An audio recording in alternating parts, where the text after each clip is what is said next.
Thank you very much. How are you?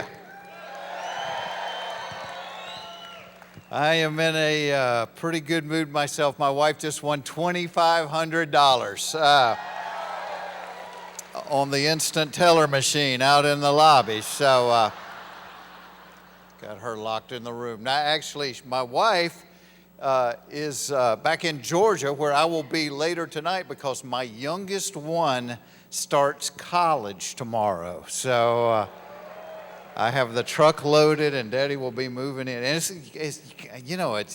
I was just thinking about that on the plane going, man, we're about to be empty nesters, and when your kids go off to college like that, you got to worry about the drinking and the sex and the partying and then you worry that maybe your kids are doing the same thing. So I apologize for being a little bit late. You had bad weather here, and so literally 35 minutes ago I was on an airplane. So we had to hurry this in here, and then I had my buddy Fred. It's his 80th birthday, so we had to take picture. Happy birthday, Fred! So I am delighted to be here. Somebody asked me backstage if I would tell a certain story I told one time, and I have to do it right up front or I won't remember it. I'm getting old. And I think maybe this was the first blue collar tour, but it's a true story. We were doing a show one night, and at the end of the night we were kind of hanging around, and this man and this woman come walking up to me, and the guy goes, "Hey, I bet you done heard every redneck thing." And I'm thinking, Lord, I've heard a billion of them, but I do love talking to people. I really do. And I said, no, go ahead. And the guy said, well, he said, my wife and I decided if we ever had the chance to meet you, that we had to tell you about the time we were down at her family's house, and while we were there, her brother got his nipple bitten off by a beaver. I said, you have my attention. Because it's kind of hard to walk away from something like that. You're almost required to say, how did that happen? And they were happy to tell it. Apparently the brother and his buddy were driving down the road and a beaver ran across the street. Well, they accidentally hit it with the truck. Well, the beaver went down into the ditch on the side of the road, and they decided they were going down in the ditch to find this thing because they wanted to take it to the taxidermist. Well, we all know how pretty they look on a Thanksgiving dining room table just holding up that turkey. So the guy goes down the ditch, he finds the beaver. He picks it up by the tail, and he said, look at it. It ain't cut up or bloody or nothing. And apparently, nothing is the word that brings a beaver back to consciousness. And at that moment, the animal lurched out and bit his nipple off. Did not bite it, bit it off. Off. O-F-F, off. That is a new kind of hurt right there. And it is so rare, I am at a loss for words, but at that moment, the only reply I could think of, I said, I bet that's the only time in history the headline of the paper could include the words beaver and nipple and nobody'd be offended by it. Can you imagine at the hospital, the doctor walking in, picking up the clipboard and going, what's wrong with the guy in room 3? Oh, he got his nipple bitten off by a beaver. Okay, come on, I don't have time for jokes. What's wrong with the guy in room 3? But that's how I get material. People always say that like about the redneck jokes. I remember doing a show with Bill and Larry about 7 or 8 months ago, and we were sitting in the dressing room before the show, and I was working on the page-a-day calendars, and Larry comes bopping in my dressing room. He's like, what are you doing? I said, well, I'm doing the page-a-day calendars. He goes, how long you been doing them things? And I said, well, I did the first one in 1990, so what is that, 23 years, I guess? And he said, how you keep coming up with them things? And I said, there's no research going on. All I have to do is hang out with my family. That being said, let me tell you how I got about 40 of the jokes for this year's calendar.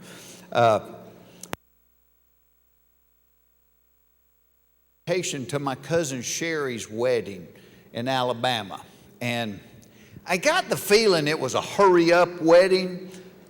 Well, because the invitation was a fax. You might be a redneck. And at the bottom they had written BYOLC, which we learned meant bring your own lawn chair.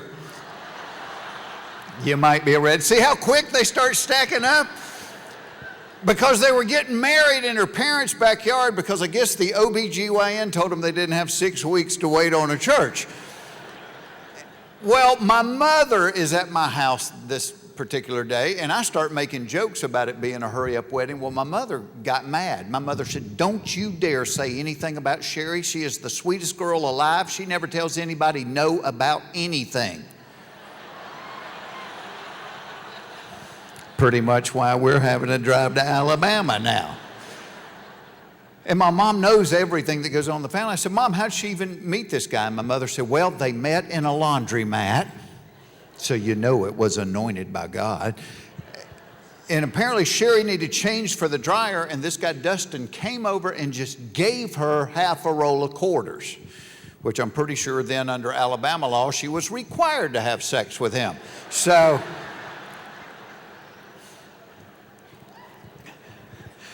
my mom wants to, she's kind of reached the age where she's not 80 like my friend Fred, but she's getting close, and she doesn't like to drive on the interstate or through swamps. And so she wants us to take her to the wedding. I can't tell my mother no. And I'm like, all right, we'll go. Well, immediately my mother starts pitching for us to stay at my Uncle Ray Ray and Aunt Tina's house. And I don't want to do that because I'm allergic to ferrets. And so I said, Mom, why don't we just stop at the Motel 6 in Dothan, Alabama? And my mother said, and I quote, well, I don't want people thinking we're uppity. Which in my family is a possibility. One year at the family reunion, my brother brought 3 buckets of Kentucky Fried Chicken, and all day long people were like, what's up, Donald Trump? So, at the risk of being uppity, we stop at the Motel 6 in Dothan, and if I had known that it was chili cook-off weekend in Dothan, Alabama, I would have called ahead and made a reservation because they only had 1 room available, and from the smell of it, some of the past chili cook-off winners had stayed there. But when the lady at the desk said 1 room, I'm thinking 2 double beds. Well, we get our stuff, we get to the room, there's 1 queen-size bed for me, my wife, and my mother. And my wife's not smiling because she knows she's in the middle. Because if I wake up spooning with the wrong person, it is going to take years of therapy to get me back right again. Well, you learn stuff when you're on the road, and that night I learned that the walls of the Motel 6 in Dothan, Alabama are apparently made out of toilet paper because the couple in the room next to us liked each other. A lot. And loudly. And me, my wife, and my mother lay in that bed and listened to them like each other for an hour and a half. At which point my wife tapped me and said, you need to do something. I said, I'm about to walk next door and ask for his autograph. An hour and a half? Lord, that's like 3 years' work for me. Well, the next morning we're getting ready, and I hear them leaving their room. Well, I want to see them. Well, you know how you get this mental image, and so I run over and I crack our door and I peek out in the hall. Oh God, I wish I had never done that. They were biggins. Biggins. I think half the moaning and groaning was them trying to take their socks off.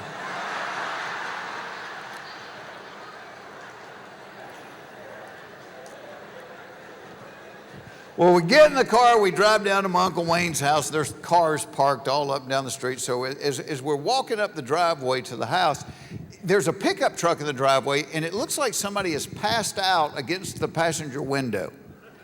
And I'm like, what the hell? Walk up next to the truck. In the passenger seat of this truck with a seatbelt on is a dead deer. and the doors are locked. You might be a redneck. You can't make this up.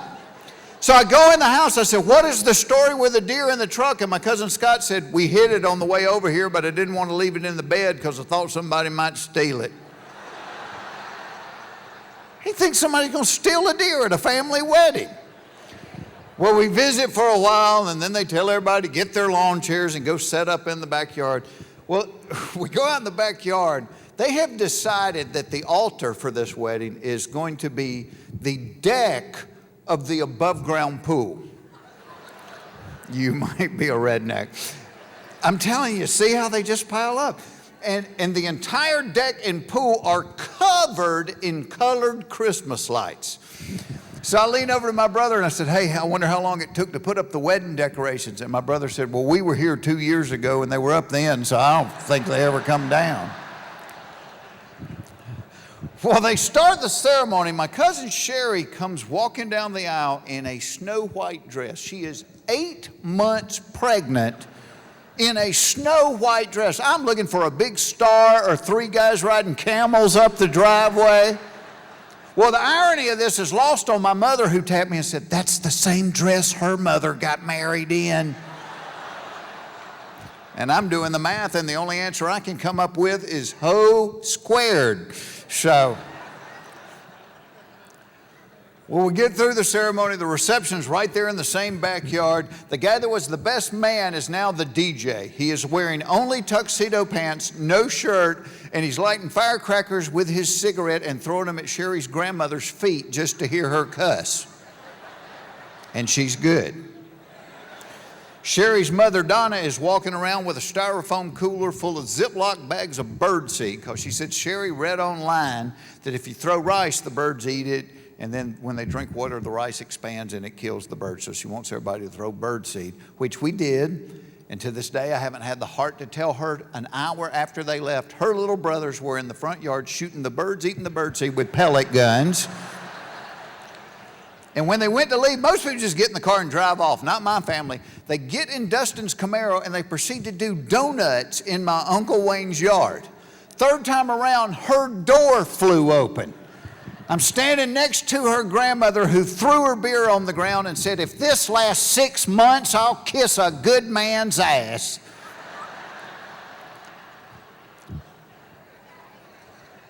So, Jeff, where do you come up with all of those redneck jokes?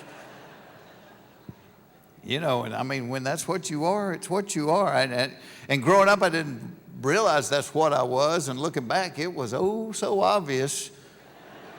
I'm serious. My entire childhood, our mailbox in front of our house had the letters M-A-L-E painted on the side of it.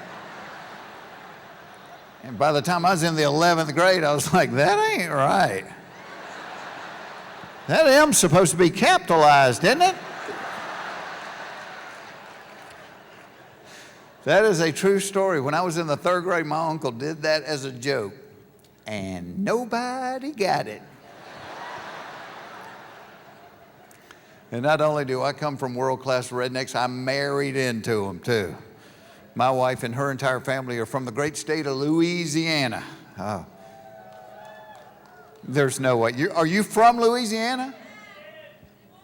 Really? What do you think about this electricity? This is something else, isn't it? Lights. I had to. That was easy. Come. Who's from? And is somebody's birthday? Me. What does me have a name? Liz. Happy birthday, Liz. You're from New Orleans? Nolens. Let me tell you, because my wife is from Nolens. And last Friday night, it was my wife's birthday. We live in Atlanta, and I told her to get dressed up, that we were going to somewhere nice to eat. She is a Leo. And so I told her to get dressed up, and we drove down, and I chartered a plane, and I flew her to New Orleans, and we had dinner at Galatoire's last Friday night. So how about that? And let me tell you something, guys. You hear all this talk about Viagra? fly them to another city and buy them dinner. You want to get your wife turned on? Nothing does it faster than numbers on the door. You get a hotel room, this woman that at home, it doesn't have the time of day, freak. And back me up on this list. Happy birthday to you. You need to say happy birthday to Fred before you leave, because Fred's a... So back me up with this, because I kid Louisiana, greatest food on the planet Earth, Louisiana. Yeah. What about Philly, right? Muffle not, right? Philly's good too, right? Yeah. I had to learn to talk like that, because when I used to come up here, when I was first starting out in comedy, like I'd go to New York, every cab ride was costing me like $100, yeah. Because you get in a cab, hey, can you take me to Times Square? Oh yeah, we go to Times Square. I don't remember crossing this bridge. No, there's many bridges, many bridges. But Philly's great too. Great food in Louisiana. It's as long as you don't ask a lot of questions about what you're eating. Because as long as there's a ditch on the side of the road, nobody's going hungry in Louisiana. Last Thanksgiving, because my wife's from New Orleans, like Liz, but we had like 27 of my wife's relatives, and they're from the Cajun country, like Thibodeau and Bunkie. And you've seen Swamp People? It's my wife's family. 27 of them came to our house. I didn't understand a word they said the entire week. The kids were like, hey, Mr. Jill, you think it'd be all right? We'll go down the other side of the house, do this, go on the back control and get a rope, and you can climb down the road. You think it'd be all right? We'll do that, huh? It's like, okay. An hour later, my wife's like, did you tell them they could jump off the garage roof?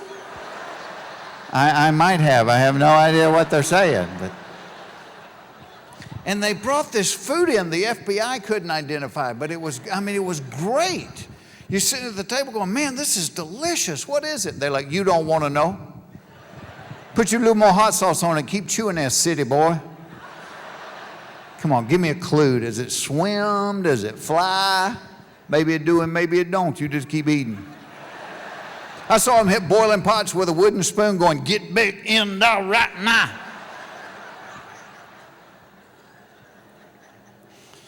My wife's also got a lot of cousins. It's in the northern part of the state, like Monroe and Shreveport. And I know you guys have had like a ton of rain this summer, right? Yeah, because it's been that way in Atlanta. Well, several years ago, they had that in Louisiana, and they had this real bad flooding in Shreveport. And so my wife and I were concerned because she's got all these relatives there. And so we're watching it on the news. And I said to my wife, I said, you wait before this story is over. CNN will go find the biggest idiot they can locate. Do they do that here too? Yeah. It's never the doctor or the lawyer. I said, they're going to show somebody walking chest deep in water right through the middle of town. And they did. And it was my wife's cousin, Danny. But not only was Danny walking chest deep in water, he was holding an umbrella.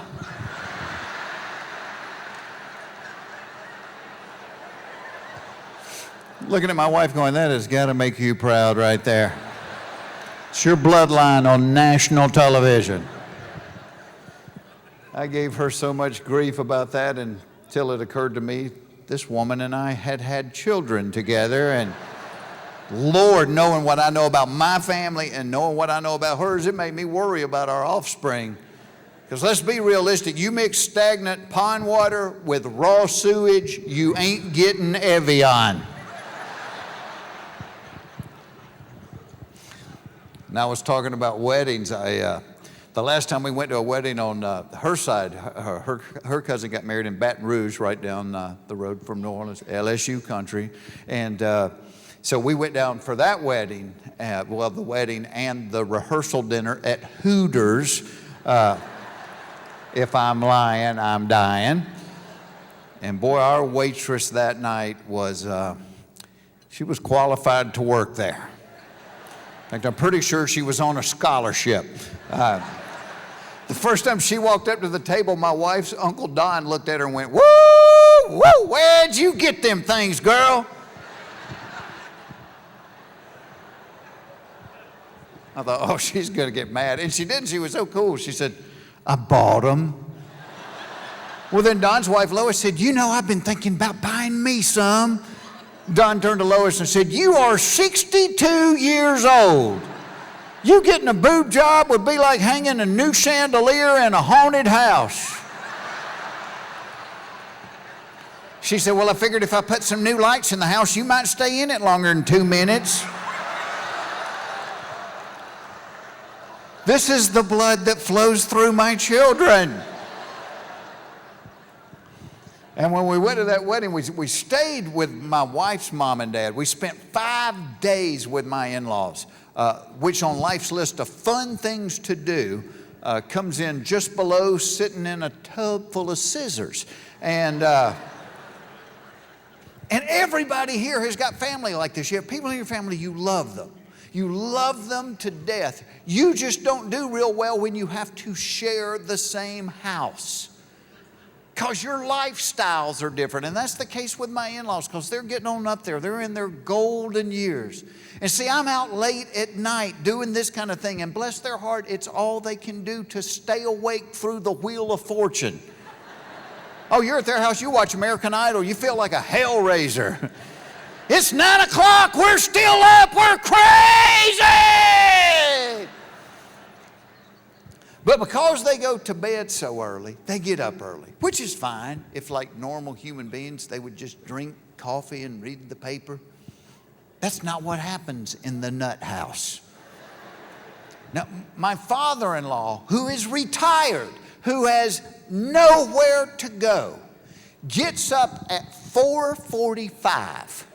Every morning of his life, he walks into the den and starts watching the Discovery Channel at a volume normally reserved for movie theater sound commercials. So you're lying in bed, the sun has not thought about coming up. All of a sudden you hear, like other predators of the plains, the jackal subdues its victim by clamping his neck and slowly squeezing the life from his body. You're in the bed going, you know what, that ain't a bad idea. And it's a weird sensation to be mad and learning at the same time.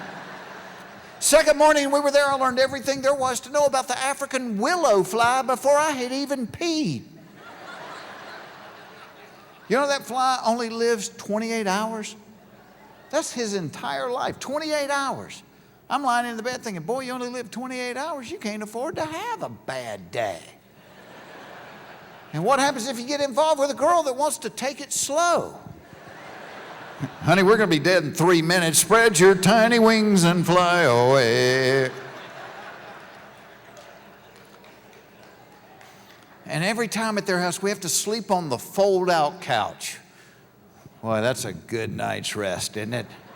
Got that one iron bar under your skull, one under your pelvic bone, and that last one under your ankles.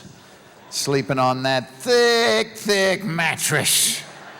I've eaten bologna thicker than the mattress on the fold-out couch. And buddy, they keep that house warm. The inside of that house is about the same temperature as the bottom of a rocket when it's this high off the ground. And they're walking around in sweaters. Is anybody else cold? Is it just me? Is anybody else cold? Hell, I'm naked on the tile bathroom floor, gasping for air. Well, I remembered when I was in the 4th grade and the firemen visited our school, they told us that's where the last oxygen would be, right there next to the floor. I'm in the bathroom so long, my mother-in-law's beating on the door. Do you need a Correctol? You eat too much cheese.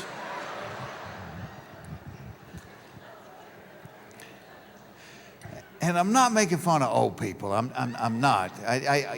Because I think that's the goal of everybody here. We all want to live long enough to be an old person someday, don't we? Yeah. Fred, everybody wants to be like you. I not only want to be an old person someday, I want to be a burden to my children.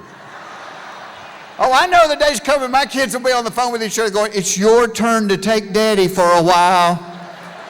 Oh, he's making those noises. He doesn't even know he does it. If you don't come get him, Todd and I are going to get a divorce. It's going to be your fault.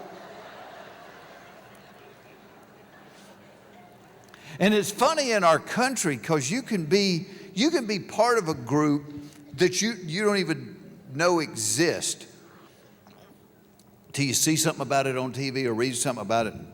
One morning I'm reading the paper and they have this big article about the Oreo generation. And what it was talking about was people like my wife and I that waited until our mid-30s to have kids. They said you end up being an Oreo because you're raising your kids at the same time you're kind of having to help raise your parents who in their advancing age are kind of reverting back to childhood. I thought about that one for a minute. I looked at my wife. I said, you know what this means? This means we got 2 that are out of diapers and 2 that are going into them. And as bad as it was with the little ones, I don't think it's going to be any more fun with the big ones. I mean, I don't want to be sitting there watching football with my father-in-law going, Ed, don't you lie to me, Ed.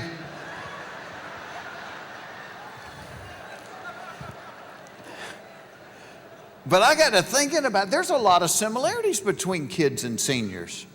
I mean, think about it. They both have their own special menu in restaurants. They both get discount tickets at the movie theater. You have to worry about both groups taking drugs. Oh, it's not just kids. Seniors get a hold of some good stuff. Last time we were with my in-laws, I mentioned that my sinuses were kind of stopped up, and my mother-in-law said, do you want to stop the sniffles or not feel your head? She goes in her purse, pulls out a Ziploc, looks like it has Skittles in it, takes out this little green one and says, say hello to my little friend. I took the thing, I woke up 2 days later laying in the backyard talking to Elvis. She's at the door going, get up, you baby, I'll take 4 of those and drive to the grocery store.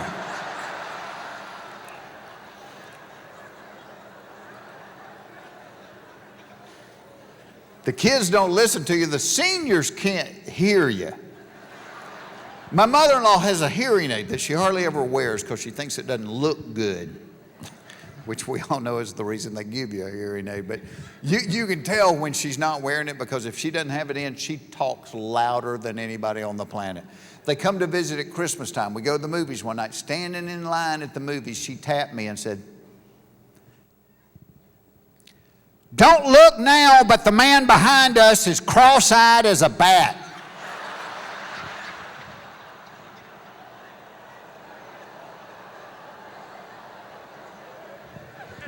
This is bad for 2 reasons. 1, you are embarrassed to death. And 2, when somebody says something like that, yeah, you gotta look.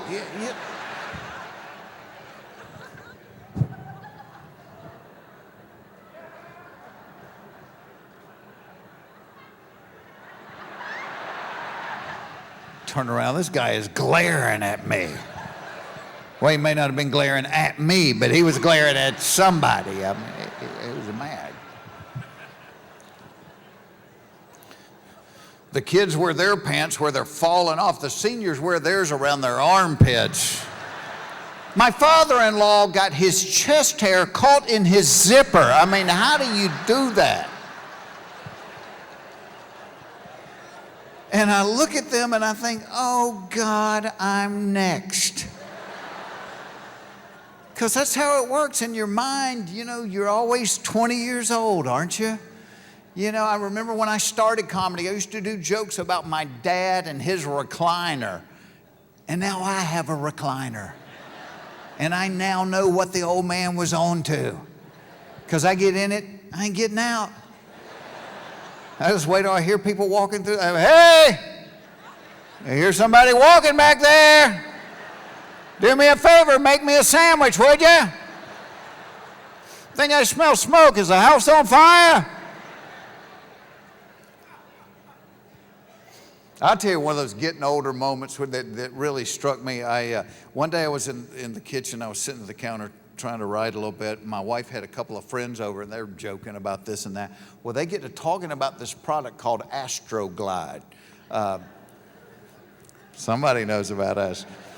It is a lubricant, and apparently it is good stuff. Oh, to hear these ladies talk, you could put it on a Cadillac and get it in a doghouse. So, but as they're talking about Astroglide, I swear to you, my first thought was, I bet I can put that on the poles the bird feeders are on and keep the squirrels off of them.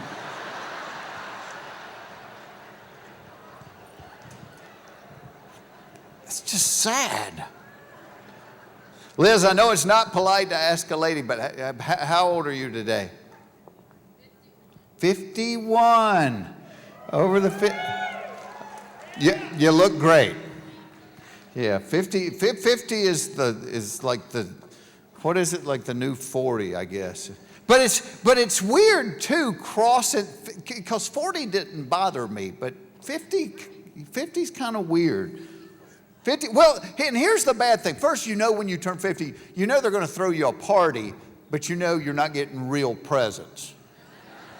You're getting gag gifts. You know, they're buying you like the 6-pack of reading glasses and the hemorrhoid ointment and the backache pills and the brand cereal, and everybody's laughing, and I'm thinking, yeah, you just saved me a trip to the store, so. But here's one of the bad things about crossing that 50 line is all of a sudden now, they want you to have all these medical tests that you've never thought about before. I remember as soon as I turned 50, my wife scheduled me my very first colonoscopy. By applause, how many people have had the joy of this? Oh, quite a few. Okay, this story is for the rest of you. And some of you may not even know what I'm talking about. Let me explain. In the Latin, the word colon means intestines. The word oscopy means to attach a camera to the end of a garden hose and ram it through it. I think that's what oscopy means. Not a linguist. There are 3 steps to a colonoscopy. The first step is the pre-surgery consultation, which you do a couple of weeks before the actual procedure. And let me say this right up front. Pay attention during the consultation. And I say that not because I did, but because I didn't. Now, I'm a comedian. I'm making jokes, looking at the doctor going, boy, I bet you meet a lot of assholes in this business, don't you? Not even a smile. That's funny. I don't care who you are. That's funny right there now. So. The second step is the day before preparation, because before they put this camera through you, they want you entirely cleaned out. My wife went and bought all the ingredients for the preparation, but she wasn't at home that afternoon, so she kept texting me. Now remember, at 3 o'clock, you're supposed to start the, okay. Well, the first part of the preparation was you were supposed to mix 64 ounces of Gatorade with 10 large packets of Miralax. The back of one packet of Miralax says, may cause loose and watery stools. 10 large packets of Miralax is guaranteed to clean out the Alaska pipeline. Now, if I had paid attention during the consultation, I would have remembered you were supposed to spread the 64 ounces out over a period of 3 hours. I still don't remember hearing that part. So I mix it all together. I down that 64 ounces in 8 minutes and 34 seconds. And I know because I time myself. Now the only thing left on the counter is a bottle of something called magnesium citrate. 2 drops of this stuff will pull the Eiffel Tower out of the earth. And I remember the doctor saying everybody had to drink at least half a bottle. She said, but some people may have to drink the entire bottle. And I thought, well, I don't want to have to come back later and do this again. So I popped that top, I hold my nose, and I down that entire thing. Now in just under 10 minutes, I have completed a preparation procedure that is supposed to take 4 hours.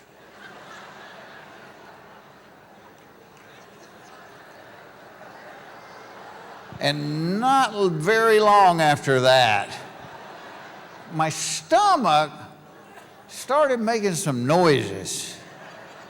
Noises like the fireplace in the Amityville Horror.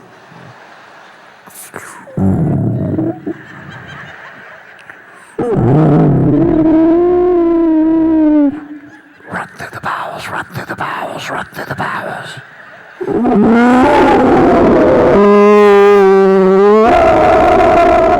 Get out. At which point my underwear tapped me on the shoulder and said, run.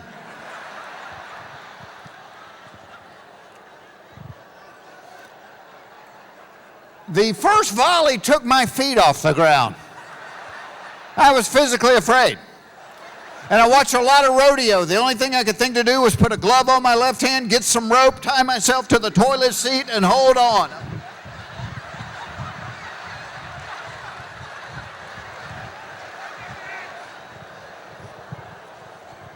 I passed everything I've ever eaten in my entire life. I passed things I'd only thought about eating. I passed things my neighbors had eaten. I passed a red bicycle we keep in the garage. And 1 hour later, what was coming out of me was so pure it could be legally declared mountain spring water.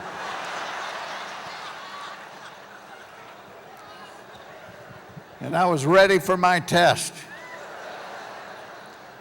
So the next morning I get up and I go down to the doctor's office. This was the part I was dreading the most. It ended up, the actual procedure was the easiest of the 3 steps. Thanks to a little IV they give you with Demerol in it. Buddy, they put that needle in my arm. My last thought was, I bet my doctor has a camera on her cell phone and I'm gonna be on TMZ tonight. I was out. I woke up and she was there and she was like, hi, it's all over. I was like, I didn't even know you did it. She said, yeah, everything's great. You don't have to do it again for 5 years. And I'm like, I'm so glad. She left and I sat up. I had that little gown on and there at the end of the bed were my jeans and my shirt. So I grabbed my shirt and I started to unbutton it and reached back to untie that gown, and I hear this woman say, what are you doing? Well, I turn around, there's a nurse in there. I hadn't even noticed her. And I said, oh, I guess I'm going home. She said, guess again. I said, what's the problem? She said, well, in order to get the camera through you, they have to inflate your intestines with air, and you cannot go home until you give the air back.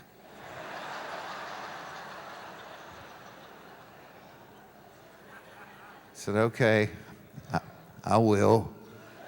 And she said, well, I have to verify that you do. At which point I noticed she's holding a pen and a clipboard. And I remember career day in high school. Nobody told us you could get paid good money for rating farts on a clipboard. Because I have friends that do that all the time for free.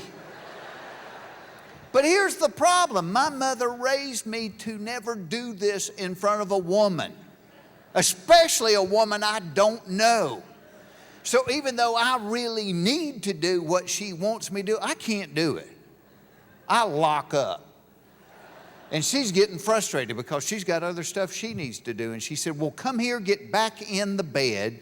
She said, get down on all fours and lower your shoulders to the mattress.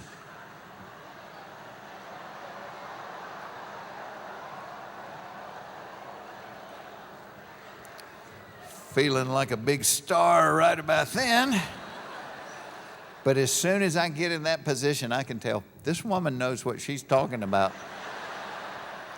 This is going to work. And here was my thought pattern. I thought, okay, if I'm going to embarrass myself in front of this woman that I have never met, why not do like I did with the preparation and just get it all over with at one time?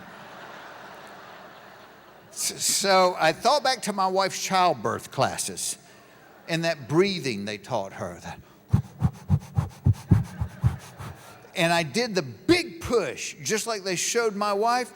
And what came out of me was so loud and so long, Fred Flintstone clocked out from work. And I said, "Can I go home now?" She said, "Please do."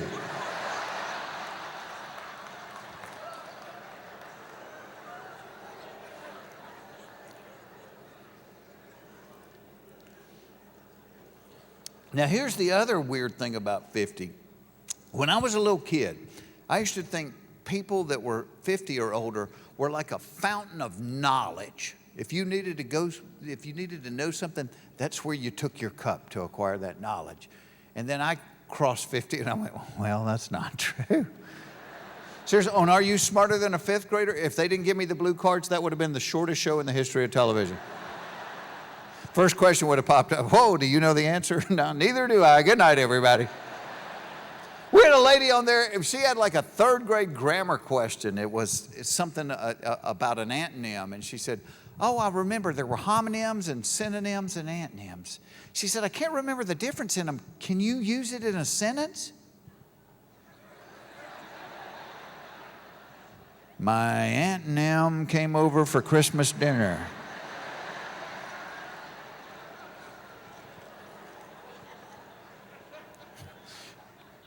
I'm an idiot. I know nothing. In fact, I started making just a list of the things that I don't know, that I thought you should know by this age. I don't know. And they're not mysteries of the universe. You know, like I don't know how they know how long to make the cord for the first bungee jump at a new place. All right, Ed, let him jump. All right, Ed, shorten it up a little bit. Give his girlfriend a free t-shirt.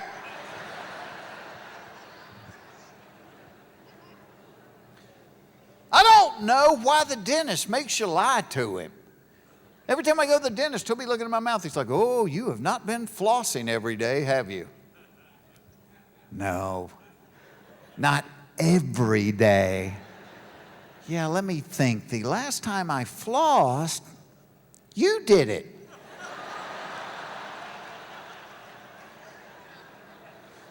I don't know why when a woman gets in the bed, the temperature of her feet and butt drop to below freezing. It could be 98 degrees outside. That butt is ice cold and want to put it on you. It's like snuggling with a butterball turkey. I can lick my hand, put it on my wife's butt, it'll stick.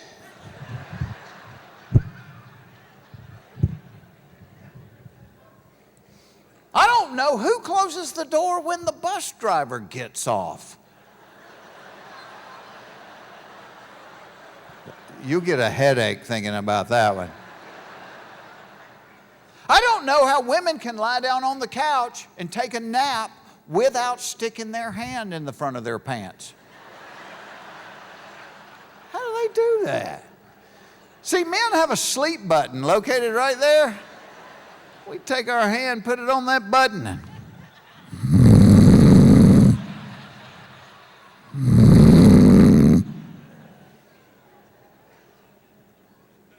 I don't know why the people with the worst breath always stand the closest to you when they talk.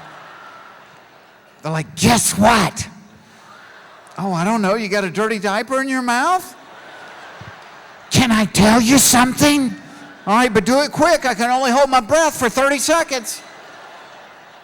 And you always try to offer them like a piece of gum or a mint. They never take it. "Oh, no thanks. I don't like the way those taste." Yeah, I can see where you wouldn't prefer peppermint to that cat turd you're gnawing on right now.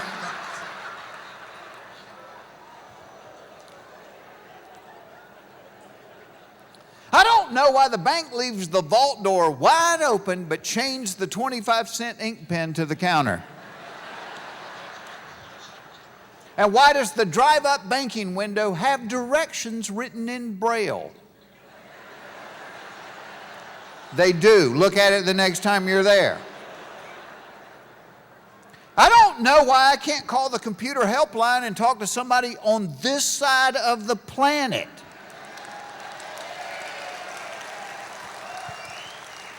Every time I call the computer helpline, I get, "Hello, this is Kevin. What is the problem you are currently experiencing?" "I'm sorry, what was your name?" "It is Kevin." Kevin. You know, because if I had to guess, I would have bet your name had 3 less vowels than Kevin. "What is the problem you're currently experiencing?" "Okay, before I called you, it was that my computer was locked up, but now it's trying to understand a damn thing you're saying." They won't tell you where they are. That drives me nuts. I'm like, "Where are you?" "I am at my desk." "Okay, Kevin, but where is your desk?" "It is in my office." All right, let me put it this way. If your friend came over to your house to hang out tonight and he showed up in your driveway driving an elephant, would that be weird?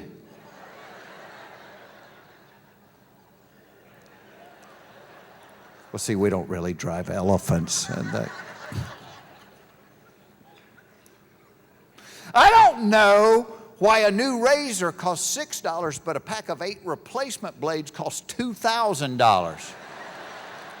Why are razor blades so expensive? You can put a kid through college by growing a beard. They don't even let you touch them. They got them locked up in those jewelry cases. Here's why I think they're expensive. When I was a kid, it was very simple. It was 1 blade, you used it for a week, threw it away, got another. Now, 5 blades. And the advertising companies have convinced us every one of those blades has its own job. Blade number 1 walks up to the whisker and pretends to recognize it from high school. Blade number 2 runs behind it and thumps it over the head with a beer bottle. Blade number 3 ties its hands together with duct tape, while blade number 4 warns the other whiskers to stay out of it or they're next. You know what I think's going on? I think it's just like those road crews. I think there is 1 blade doing all the work and there's 4 standing around watching. That's what I think.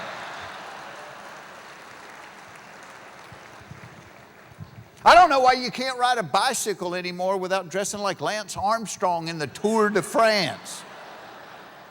Anybody remember when you could ride a bike wearing shorts and a t-shirt?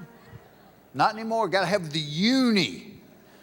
And it's not just young athletic people. You got these fat middle-aged guys look like the Michelin Man in a wetsuit with sponsor logos. I'm like, who's sponsoring you, Pop? Krispy Kreme, all right. Pedal on, doughboy, pedal on. I don't know why only rednecks are seeing UFOs. And you got to discount most of that stuff right off the top, because it's like my Uncle Jerry swore they had crop circles in their yard. And then we found out his wife had called Goodwill and they'd come and got the trampoline and the boat trailer. So, you know, mystery solved. But let's just say for a minute, aliens really are coming to Earth, but they don't want people to know they're coming to Earth. It would make sense that they only reveal themselves to rednecks. Well, because A, we usually live out in the country, so there's not going to be a lot of witnesses. B, we have no credibility with the media. Yeah, I mean, people might believe a doctor from UCLA if he saw one and said, well, they appeared to be bipods from a hydrogen and nitrogen-based environment whose primary respiratory organ was located within their moist, translucent epidermis. As opposed to Cletus in his overalls going, it looked like a giant booger with real skinny legs.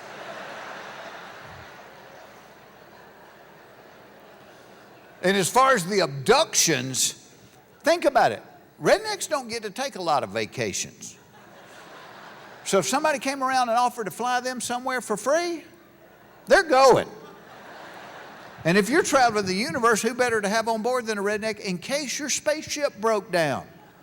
Because we'd have the hood open going, all right, I see what the problem is. Your nuclear fusion doojiggy sprung a leak. But look here, y'all get me a Dr. Pepper can, a coat hanger, and some duct tape. I'll get us as far as Uranus.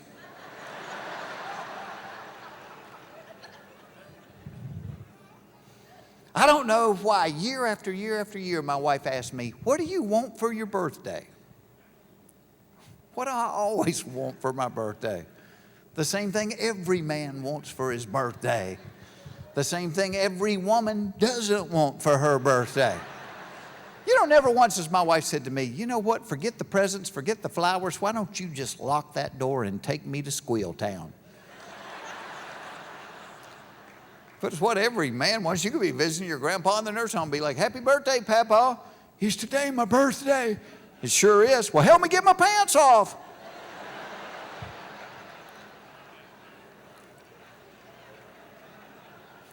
I don't know why a dog can eat its own vomit, gobble up cat poop, and lick its rear end for hours and be totally fine, but if he eats half a candy bar, he dies.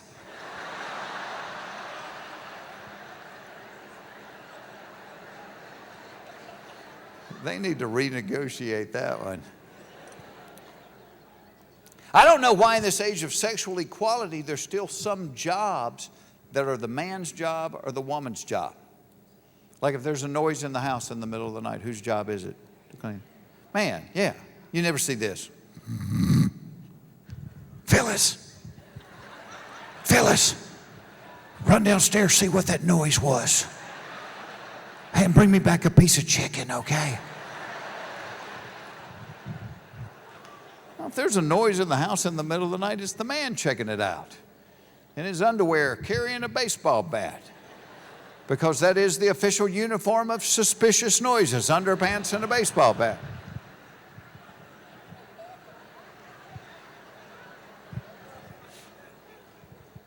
I don't know what we're looking for, some guy in the living room in his underwear with a ball.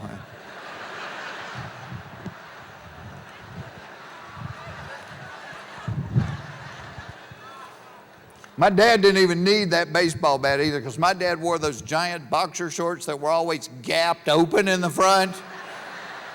Well, that gap was like a taser to a thief. Shut the gap, shut the gap. Here's my wallet, just please shut that gap.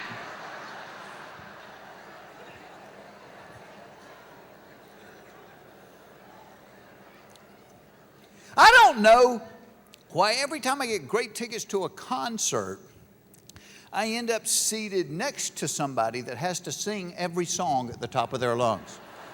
Simon and Garfunkel come to Atlanta. My wife wants to go. She got a friend that wants to go. Well, my mother-in-law wants to go. I end up next to my mother-in-law, who's not wearing her hearing aid. She sung every song at the top of her lungs, and she knew the words to none of them. Like a witch over Bubbles' daughter. Are you kidding me? I will grease your pine. Grease your pine? That's what you got out of that?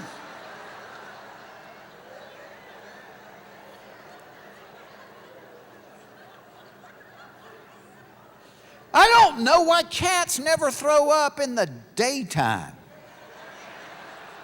No, cats wait till you're lying in bed, almost asleep.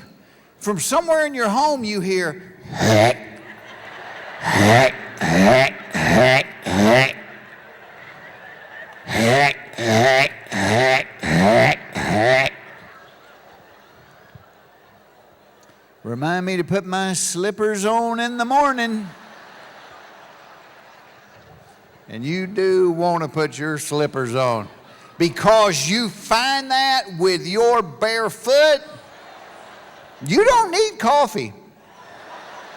No, you are awake and looking for a cat.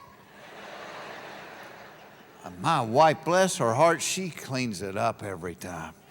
And it's not that I haven't tried. I have. It's just every time I get near it, I make the same noises the cat makes.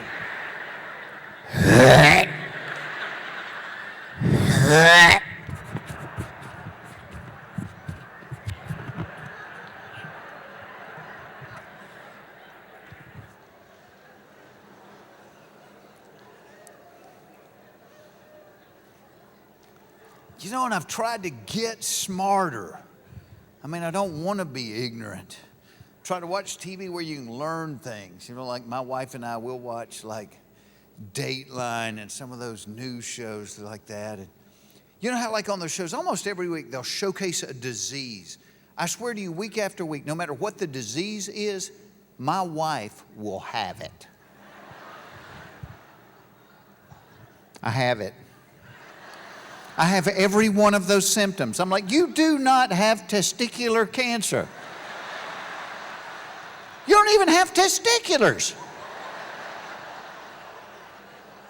But they've made us so paranoid. You know, when I was growing up, there were 2 medicines in the world. You had aspirin and camphophenique. Cured everything. Now there are so many drugs, they advertise the prescription drugs on television, and I swear to you, 9 times out of 10, the side effects are 50 times worse than whatever the drug's supposed to cure. They're like, try new Floraflor for itchy, watery eyes. It's Floraflor.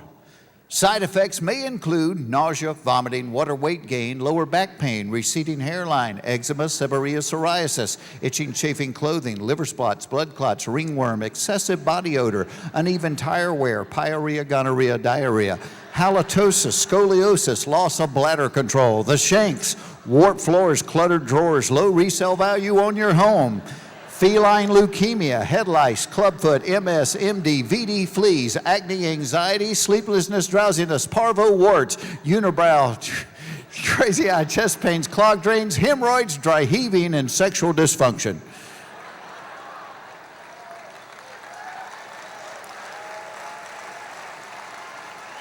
Like, hell, I'll just have itchy, watery eyes. I love the warning they give you for Cialis, you know, like the Viagra. In the TV commercial, they say if their product does what it's supposed to do for more than 4 continuous hours, you should go to the hospital. You know what? I'll go to the hospital, but I'm wearing that little gown they give you backwards. Now walk in the halls, baby. How you doing? Who's got a flag? You want to hang that coat up? Come on.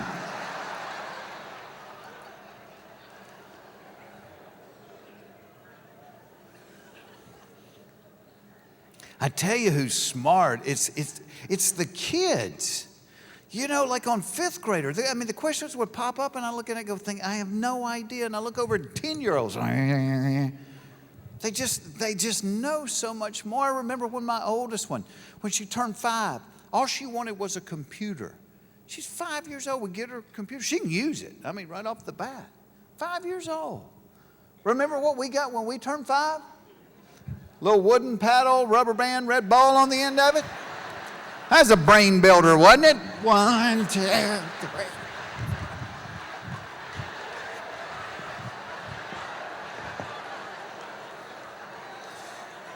You'd hit it about 4 times, the rubber band would snap, the ball would fly across the room, break something, you get a spanking with a paddle. No wonder we turned out this way. I'm telling you, it's a different world now. It's like my daughters, every toy that I ever bought them had somebody had put a tag in it showing you somebody had inspected it to make sure there's no possible way a child could hurt themselves playing with that toy. I remember being 9 years old, my parents bought me a wood burning kit. Oh, what could go wrong with a toy like that? A sharp metal stick that heated up to 5,000 degrees. And let me tell you something, our dogs and cats didn't have a little chain around their neck, but everybody in the neighborhood knew who they belonged to. Yeah, the Circle F brand, that's Foxworthy cat right there. Who had the old wood burning kit? Was I? Seriously, a lot of you remember that? Remember the thing that actually burned the wood and it had that little curly cord? Remember how long the cord was? I mean, it was like that long. So you always guaranteed to being right next to the drapes while you played with it. What were they thinking? Did anybody else have the swing set? My parents, they were too lazy to dig a hole in the ground, go buy a bag of concrete and pour it in it. So we had a swing set. Anytime you swung above this high, the legs on it would go vroom, vroom. There were stuntmen that would not swing on our swing set. And I'm pretty sure my dad had a couple of beers the day he put it together. Because at the top of the sliding board, there was this big bolt. And I'm sure it was supposed to have gone from the inside out. Well, ours went from the outside in. Every summer, every kid in the neighborhood had a pencil-thin scab from their ankle all the way up the back of their hiney. And some of the toys, like lawn darts, 12-pound darts. You could kill an elk with a lawn dart. There were no directions. We pulled them out of the box, threw them straight up in the air. You catch one of those with your head, you're getting coloring books for Christmas the rest of your life. And to this day, my mom gets upset if she sees me take a sip out of a beer. But boy, when I was a child, she bought me model airplane glue by the bags full. I'm in my room trying to build models. I am higher than AC/DC on the opening night of a new tour.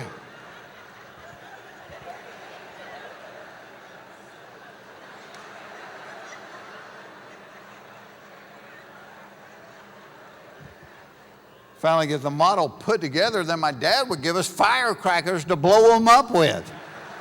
And we knew they were safe because we had to drive across the state line to buy them from a man that had 3 fingers. Not on each hand, total 3 fingers. That's a good firecracker right there. You'll like that one.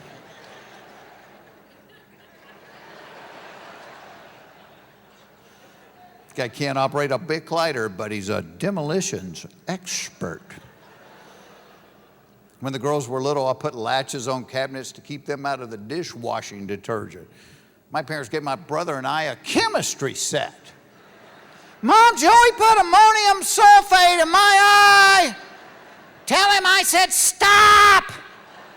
You boys go play with the wood burning kid. Better yet, go outside, get on the mini bikes, and shoot the BB guns. This is a different world.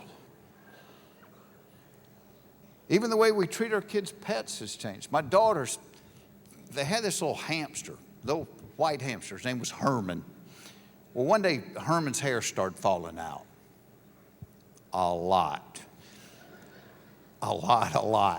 And my wife got very concerned. She said, I think we need to take Herman to the vet. I said, baby, Herman costs $5. Perhaps it's time we let Herman loose out in the woods. Born free. And she started getting mad at me. And I said, hon, let me tell you something. I said, when I was growing up, there was no chance. We had a $5 pet that was going to see the inside of a veterinarian office. Very few of our pets went to the veterinarian. You know what happened to our pets? They ran away. I remember one time my brother and I found this dog. We brought him home. The dog barked all night long for the first 3 nights we had him. Then on the 4th day, while we were at school, he ran away. We had a cat that started climbing my mother's curtain. She ran away. I remember having goldfish that ran away. But my wife said, oh no, she said, Herman's our pet. He's our responsibility. I'll take him to the vet. And she did. She took the $5 hamster to the vet. And $65 later, Herman's hair is still falling out. Herman looked bad. Herman looked like Edgar Winter on Rogaine. Yeah. And I said, $65? Hon, we could have bought 13 new Hermans for $65. I said, when your medical bills are 13 times what you're worth, either you are really, really cheap or you are really, really sick. I said, let's put it this way. I said, let's say your grandma went to the doctor and they told her it was going to take $13 million to make her well. I said, you cannot look me in the eye and tell me there's not a chance. We'd be calling the kids downstairs going, girls, sit down, we have some bad news. Meemaw has run away.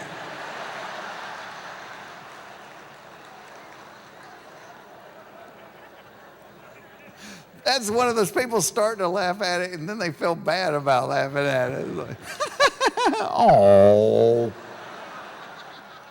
Because you picture your grandmother in the woods. Is anybody else cold? Is it just me?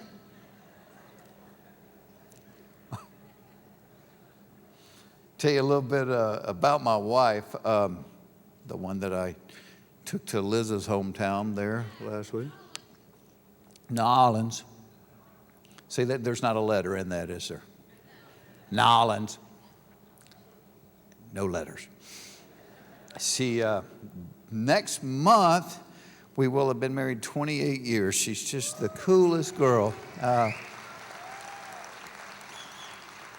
And I have learned so much from this woman.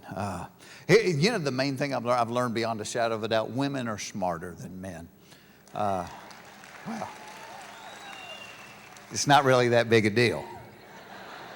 Seriously, think about what I'm saying. I'm saying you are smarter than a creature that every time it takes off its underwear, it tries to pick it up with its toes, flip them in the air, and catch them with its hand.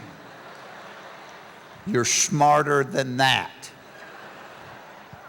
It is a good feeling when you catch them on the first try, though, I swear.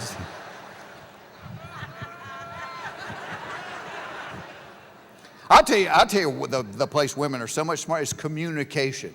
And I've actually studied up on this. They say between the halves of the brain, there's these communication bridges. And in women, boy, it is like an 8-lane superhighway. In men, a little dirt path. Scientists have proven in the course of an average day, the average man uses around 25,000 words. The average woman uses almost 40,000 words. That's 15,000 more words every day than a man. And guys, now that you know this, it should explain why your life is unfolding the way it is. Why when you come in at the end of the day and you see her there and you're like, hey, how was your day? How was my day? Let me tell you something, mister. I have had it up to here with these kids, and I finally got so sick of it, I told them to go upstairs and do not come downstairs until dinner time, and I don't know why they're acting this way. When I picked them up at school, we had to go to the mall because Cindy's been needing new shoes for about 3 months. Bless her heart, she's going to walk like a duck if we don't do something. Well, the man at the mall can't find the right shoes, and the rest of them start in on me. Mama, can we go to the library? We ain't ever been to the library. Can we go to the library, Mom? I think, well, it's Thursday. We don't have soccer. We don't have ballet. Sure, why not swing by the library on the way home? Well, as soon as we walk in the library, you're never going to believe who I ran into. Sue Hawkins. Remember Sue Hawkins? You don't remember? We sat next to her and her husband Dan at the Christmas pageant 3 years ago. Dan was wearing tan slacks, a green shirt, had a gold stripe in it. You don't remember that? Anyway, Sue told me that Dan is working at a new place with a guy named Alan Holman that went to your high school. He wasn't in your grade. He's like 7 or 8 years ahead of you.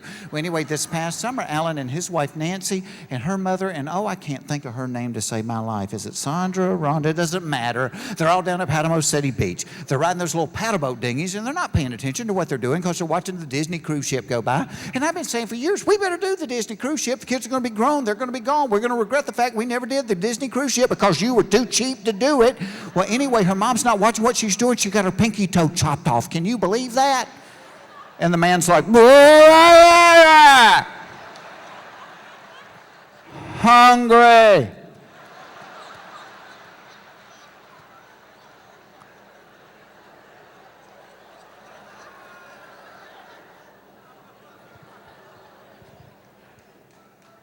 $15,000 more words. And the other problem is women's words don't even mean the same things as men's words.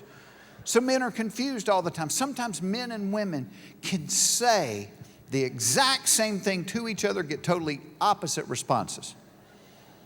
Like a woman can say to a man, I'm not wearing any underwear. Man's first thought is, all right, I might get lucky. But if a man says to a woman, I'm not wearing any underwear, her first thought is, oh no, I'm going to have to wash those pants twice.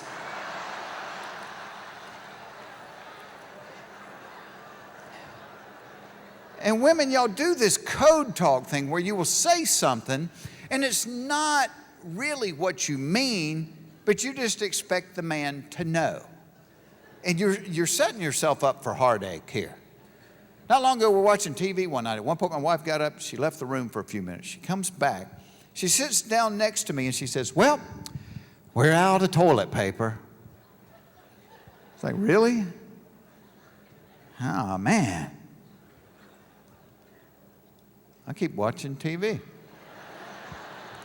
A few minutes goes by. She said, that's right. There's not one piece of toilet paper in the entire house. That sucks. Keep watching TV. And you know how you can hear somebody getting mad at you? They don't have to really say anything. After a while, you can't hear the TV. All you hear is them breathing.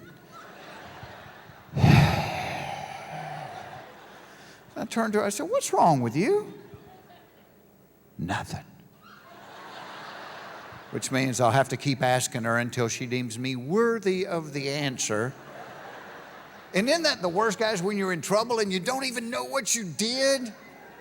I called a buddy of mine not long ago. You always tell when your friends are having an argument by the way they answer the phone, because he was like, hello. I was like, hey, man, what's going on? We're having a fight. I said, really, what about? He said, I don't know. She won't tell me. I've been locked in the hall bathroom since Thursday. Get some potato chips. Come to the window. I'm about to starve in here. But going back to my story, I can guarantee you where I went wrong. And I guarantee you ladies know it. Ladies, help me out. When my wife sat down and she said, we're out of toilet paper, what was she really saying? Go to the store and get some toilet paper. Bing. And guys, why didn't I do that? She didn't ask me to. That's exactly right. If she had just said, hey, will you please run to the store and get some toilet paper? I'd say, be right back, dear. Love you to death. That's not what she said. She said, we're out of toilet paper. If a guy sits next to me and says, we're out of toilet paper, I think, hey, he's giving me a warning that we're out of toilet paper, and if you need to go back there, you might want to find a substitute to take with you. And I am grateful he has shared that information with me. Because most of my friends would love to leave you hung up in a deal like that. Hey, Larry! Larry! Need a little help back here? Sorry, Jeff, I can't hear you. Hey, Larry, I'm about to use your shower curtain. How's your hearing now? Hold on, I think there's some carpet remnants out in the garage. Hold on.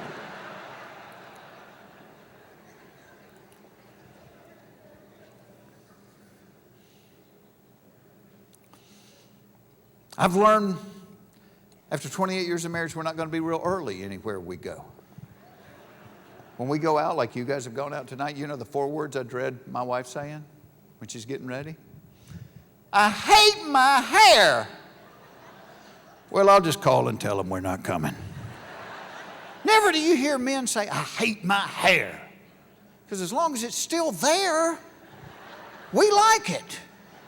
And we're not going to say anything ugly about it that might make it get up and leave. And the older I've become, the more I'm convinced men's hair does not fall out.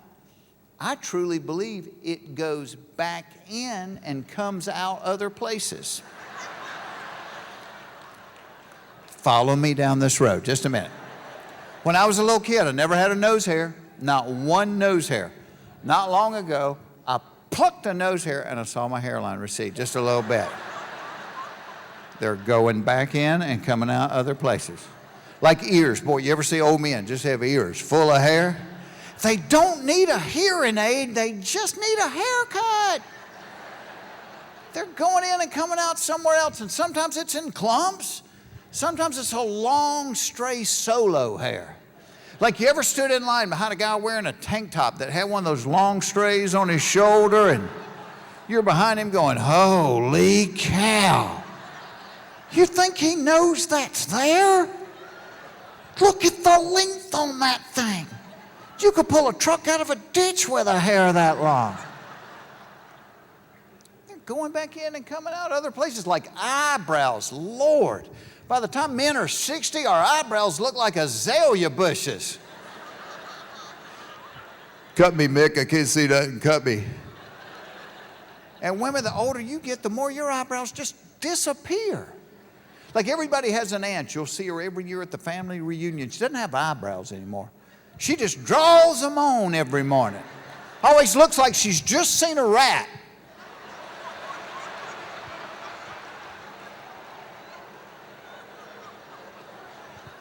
You know what might be happening with eyebrows? It's when we're sleeping, women's eyebrows might be jumping off their face, running across the bed, and joining the men's team. That might be it.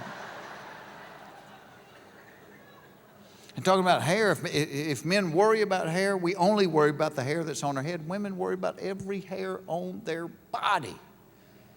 I remember not long after we got married, one day my wife says to me, "Oh, I got to get ready for bikini season." Like, well, to me, that means buying new sunglasses. Yeah, I learned it very early. You can move your eyes. Do not turn your head. Wives can hear neck muscles creaking, yeah. Nothing more embarrassing than watching a girl in her bikini walk down the beach and end up face to face with your own wife.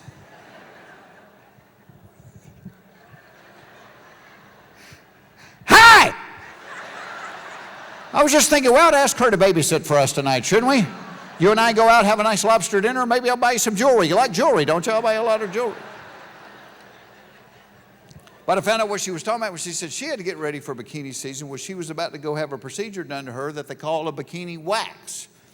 And to hear her describe this horror, apparently she paid somebody to pour lava-hot, scalding wax onto her inner thighs. And then the two of them chatted for a little while until the wax had dried. Then the woman grabbed the wax and yanked the hair out. If you ever hear of somebody doing this to me, rest assured there was a gun to my head. Because you yanked the hair out of my inner thigh, I will tell you where my grandmother hides her money.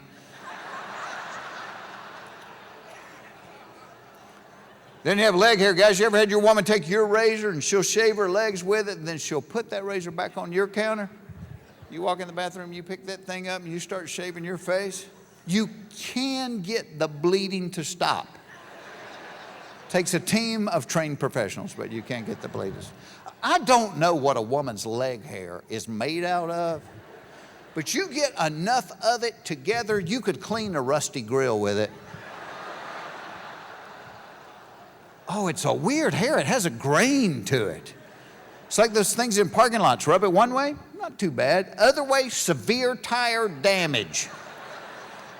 And married guys know it because every married man's had this conversation where he's lying in bed with his wife like, "Hey, baby, you want to fool around?" "Okay. But I hadn't shaved my legs in 6 days.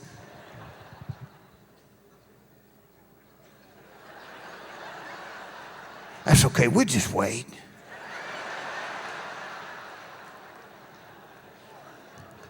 It's like having sex with a cactus. You know? It's probably like having sex with a cactus. I'm not an authority on that. I don't know that. And I have all these theories about women, and I'm sure none of them are right. But I have learned through the years, like living with all girls, women, y'all have just as many theories about men. You know the most common theory I've ever heard that women have about men? I've heard it all my life. You've heard it probably all your life. Goes like this. Well, if he has big feet, then you know. Or if he has big hands. Or if he's got a big nose. Or if he's got big ears. Well, I'll tell you what, he better be packing because that's one goofy looking guy right there. And as silly as it is, men worry about this stuff. And ladies, you've actually come up with expressions to reassure us. "Oh, honey, it's not the size of the ship, it's the motion of the ocean." Which might be true, but I know it takes a long time to get to England in a rowboat. Got a lady writing that one down. Takes a long time. And talking about time, that's something I've learned in 28 years of marriage. Guys, when it comes to romance, don't be in a hurry. See, women like to be talked to. And not just stuff like, "Hey, lay that cardboard down so your dress don't get muddy." That might have been a high school flashback. I apologize.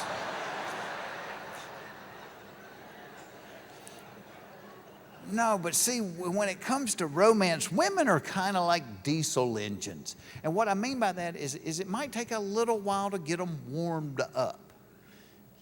But once you do, they can run a long, long time. Whereas men, on the other hand, see, men are more like bottle rockets. Ooh, ah.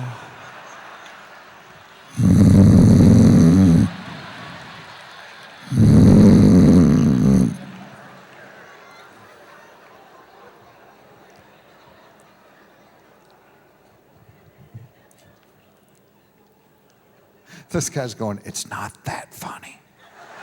Stop. Stop. Well, I need to get out of here. I have another show to do in February, so I'm trying to get ready for that and everything. But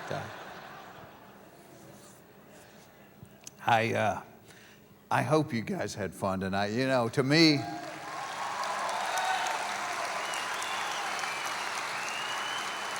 thank you. Hey, I am such a blessed guy. I have the love of a great woman. I have healthy kids. I live in this country because, now being all over the world, this is still the best damn place on the planet. And even in my job, because I've gotten to do so many different things, whether it was books or calendars or, Smarter Than a Fifth Grader or the baking show or whatever. But if you ever put a gun in my head and said, you can't do but one thing, it would always be this. Because from my side, what I see is you guys going. And then I go, oh, thank God, it's not just my family. We're not crazy. And I've always felt like laughter's kind of it's the release valve that keeps the boiler from exploding. We need to laugh once in a while to keep from going crazy. So I hope you had fun. I hope somewhere down the road we get to do this again. And if you're gambling, they have already paid me, so take every dime they have.